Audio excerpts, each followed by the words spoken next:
இன்னைக்கு ரிக் யஜுர் சாம அதர்வன வேதம் எல்லாம் வடமொழியில இருக்குதுன்னு பார்த்தேன். அதுல இந்துங்கிற சொல்லே கிடையாது.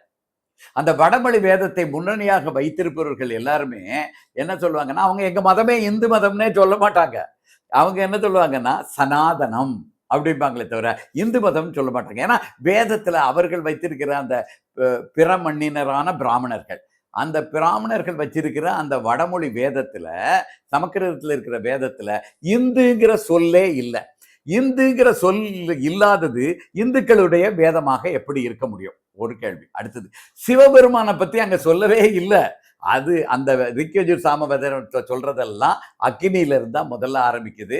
அக்கினி, வருணன், இந்திரன், இப்படி தேவர்களை பற்றி சொல்கிறது, பிரம்மாவை பற்றி சொல்கிறது, எல்லாத்தையும் இதெல்லாம் சொல்லுதே தவிர சிவபெருமானை பத்தி சொல்லவே இல்லை.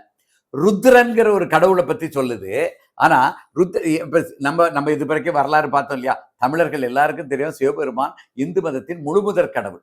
அவரை அப்ப ஆரம்பிக்கணும்னா ஒன்னும் பிள்ளையார வச்சு ஆரம்பிக்கணும், இல்லைன்னா சிவபெருமான் தான் ஆரம்பிக்கணும்.